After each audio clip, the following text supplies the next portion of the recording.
Hey guys, welcome to Fearless Cooking. This one is a recorded version, and I don't, maybe that's completely unnecessary. Maybe the time frame on this thing will work perfectly. But what I wanted to do today was I'm going to roast a spatchcock chicken. And the reason I'm doing this, number one, is I think this is a great way to prepare chicken if you're gonna roast a whole chicken. But it's also kind of a miniaturized version of what I do for Thanksgiving turkey. So what we're going to do today is we're going to cut the backbone out of this chicken, like right along here. You do the same thing with a turkey, and you're going to end up using kitchen shears to do it. And then while this thing is roasting, we're going to prepare like a stock or a jus to go along with it. But right now what I'm going to do is I'm going to set the oven for 500 degrees. So we'll get this thing up to 500. All right. And that should give us real good crispy skin. You know, the thing with when you spatchcock something, what you're going to do is basically it's like butterflying it. So we're going to lay it out flat. So I'm going to go ahead and get started on that. So I just use a pair of kitchen shears. You just kind of grab it here by the tail. What we're going to do is just we're just going to cut right along this backbone. So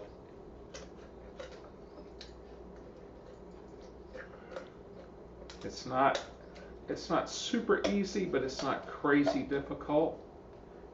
And then what we're going to do is we're going to use this backbone then to make the stock with.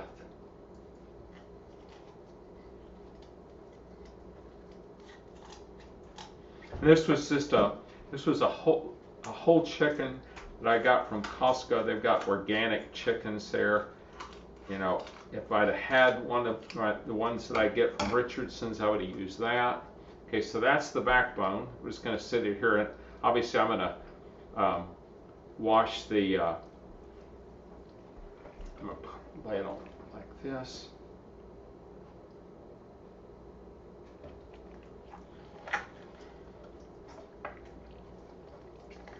Yeah, let's get it out flat. Okay, and then I'm going to I'll be tucking the wingtips behind the breast like this. Let's do that on the sheet tray.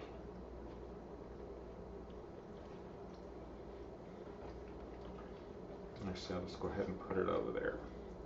And I'm gonna,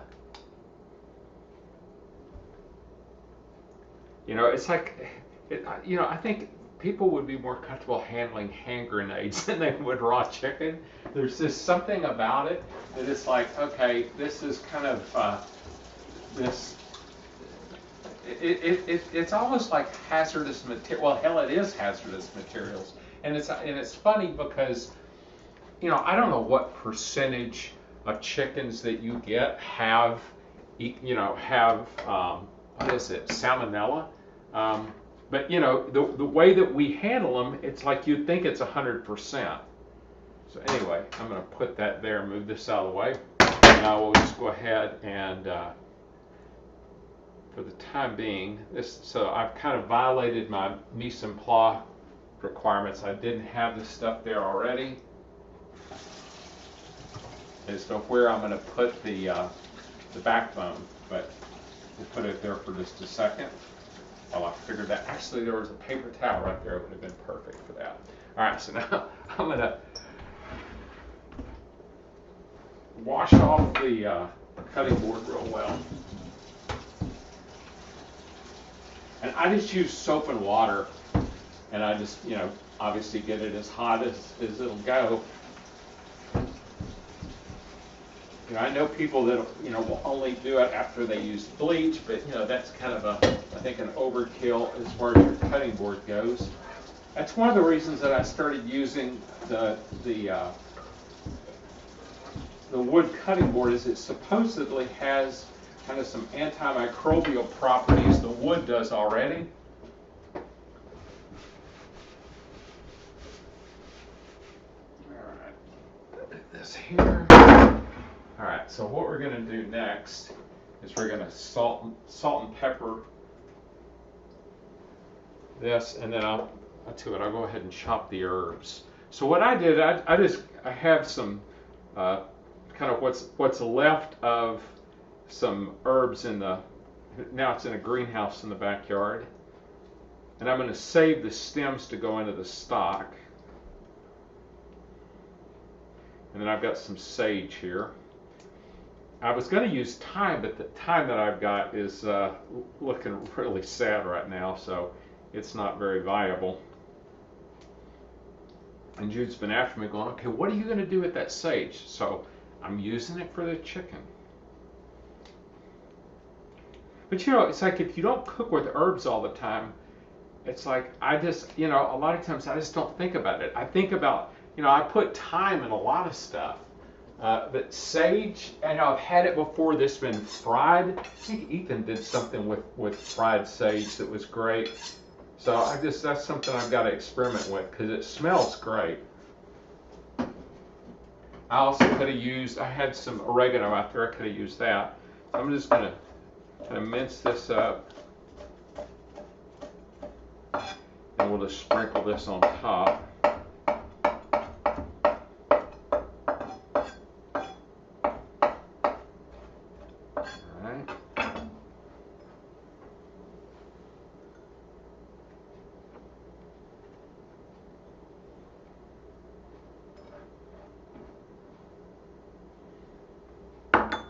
I'll tell you what, for the time being, oh, there we go. You know, I feel like I need to like get out the rubbing alcohol or something to the countertop now.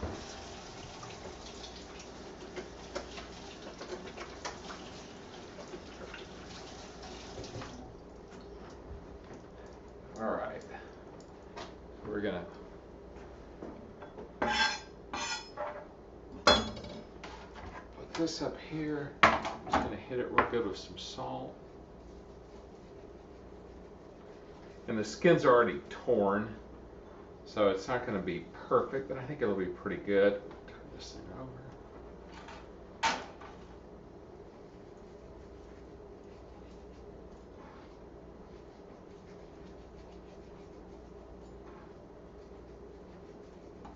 I'll also hit it with some oil.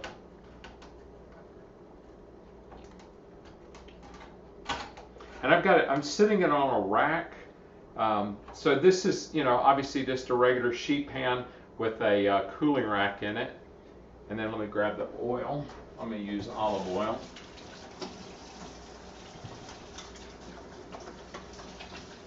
You know, days I cook chicken, I think I probably washed my hands about 30 times, or at least it feels that way.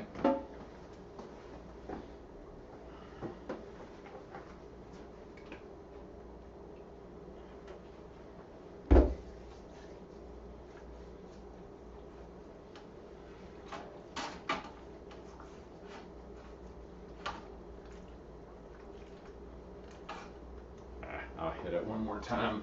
You know, what's washing your hands 5 or 6 more times?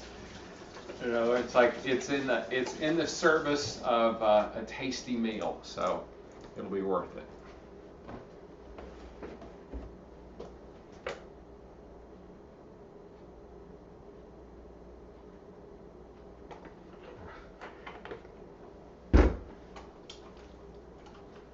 All right, so now get this thing turned over. I don't know if these wingtips are not really wanting to cooperate. So, all right. I could truss it, but I think we're just going to leave it in there like that and see how it works.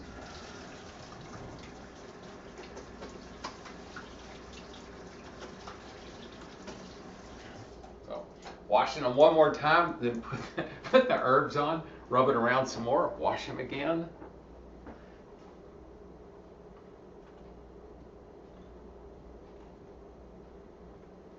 All right.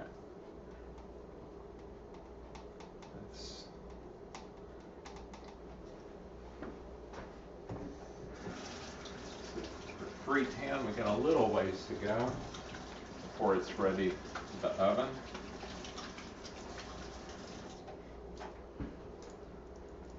So I'll just move this out of the way.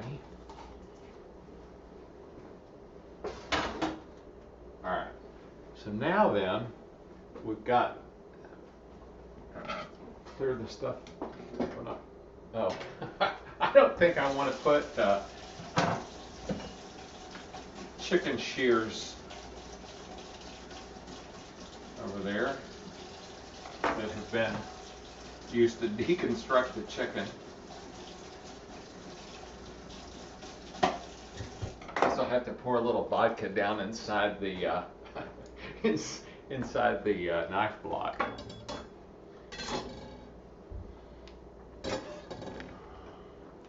I'll tell you what. Let's just...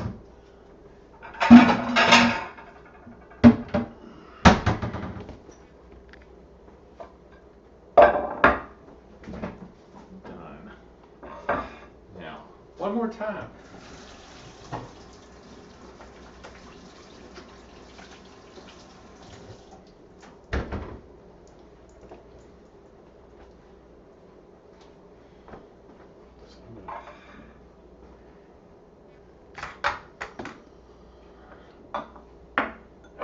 What we're going to do is get the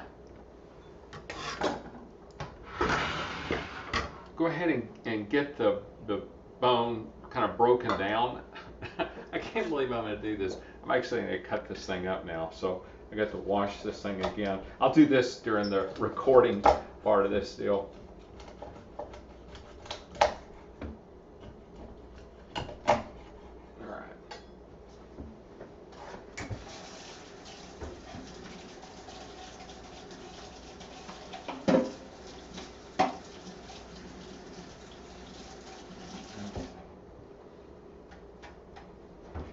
Since I just hammered that blade on that this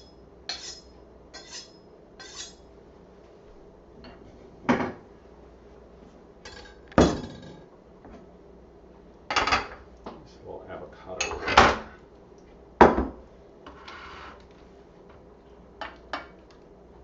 Yeah, tell you what, before we do that,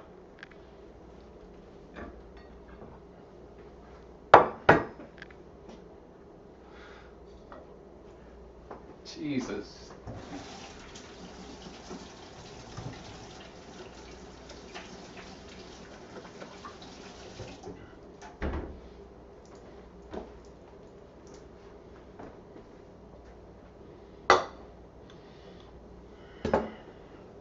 Yeah, I don't think this would qualify as having your mise en place together.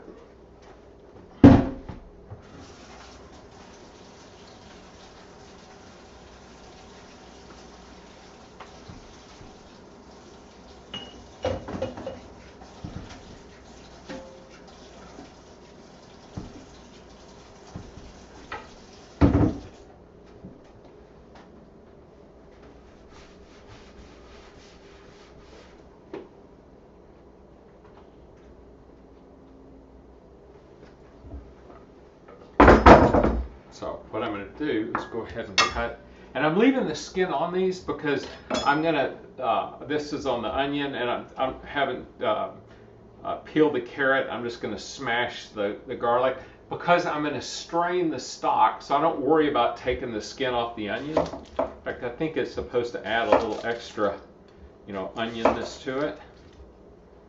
So we're just going to kind of rough chop this. Actually, so I'm not too worried about it.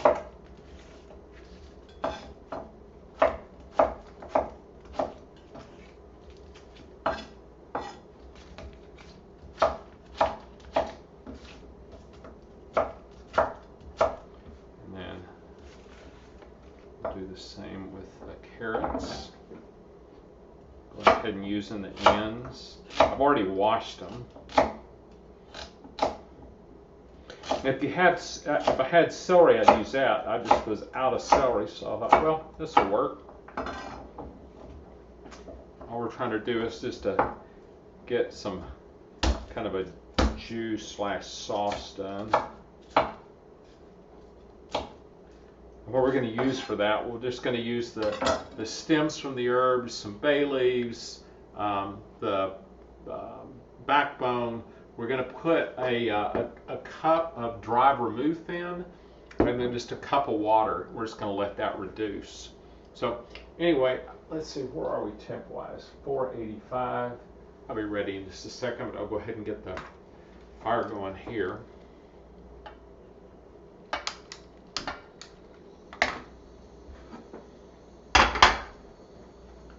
We'll use avocado oil.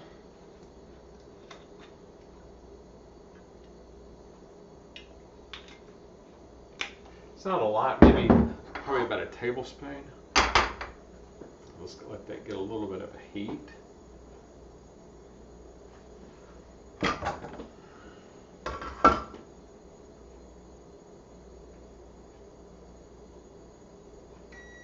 Oh, here we go.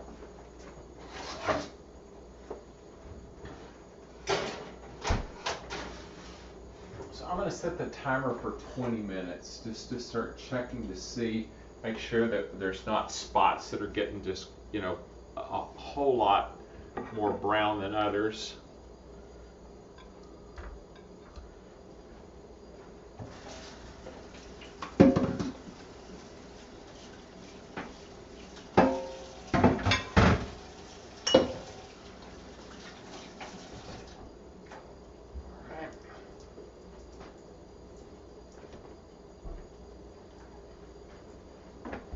Let's do a little salt, some pepper. Okay.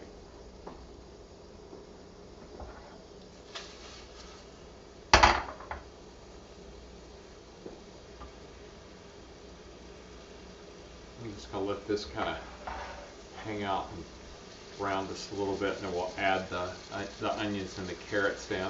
I'm going to add some soy sauce to it, kind of as it starts to come along, and then we'll add some lemon juice as well as some butter at the end.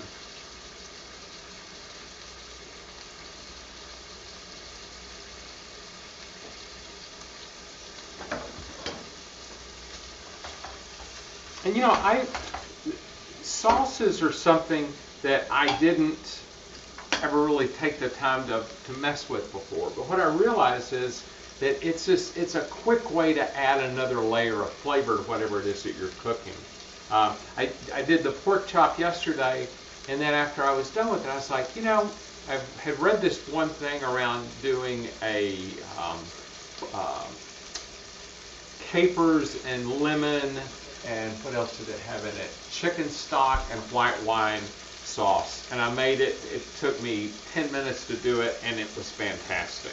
So actually, I'll put that in the notes for that pork chop and cranberry recipe. And what I ended up doing was you know, the cranberries still had quite a bit of liquid in them. I was like, you know, I'm going to sit here and watch a football game, and I'll just I'll leave the cranberries on, let them simmer, and the game started getting exciting, and I was like sitting there, and I smelled something, and went, oh shoot, the cranberries. Ran in there, they were perfect. Almost all the moisture had cooked out. But what was crazy is I started off with 3 cups of cranberries. By the time they cooked down, I mean, literally, well, I'll show you.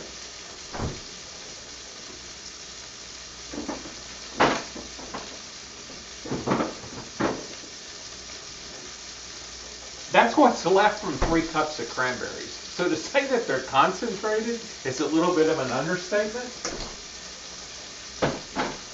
But, you know, what I'm going to do, I think, for Thanksgiving is I may go ahead and cook a whole bag.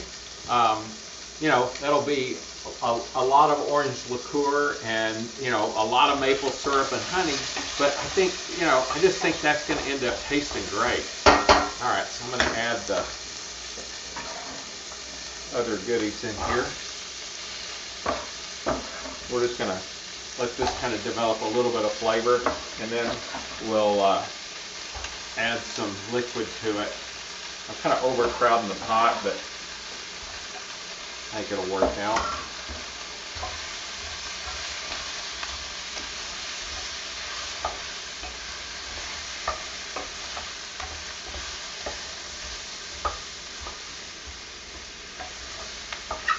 We're just going to scrape up the good brown stuff on the bottom. That's kind of what makes all these sauces work. The fond.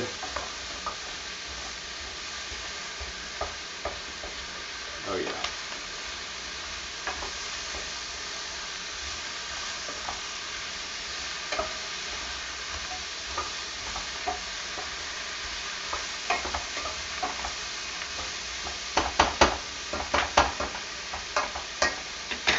And let's do a cup of water.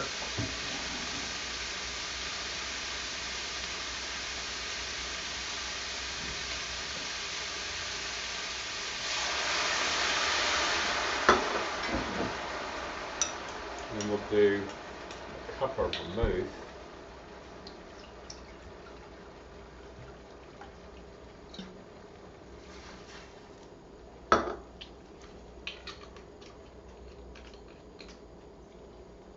We're just going to let that hang for a while. Go ahead and throw these stems in there. What's left of the herbs, bay leaves.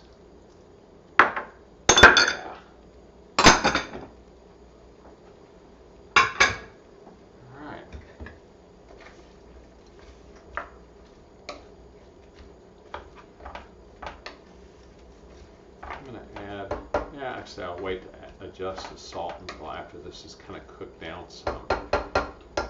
So let's see, from a timing standpoint, that's been in there about 5 minutes. Tell you what I'm going to do, I'm going to go ahead and pause you guys. I'll bring you back on at the, I'm going to check on the chicken at 20 minutes, and then depending on how far along that's come, I'll bring you guys back in. But I'm just going to leave the sauce on just a slow simmer. So I'm going to turn this down. There we go. All right. See you in a few minutes.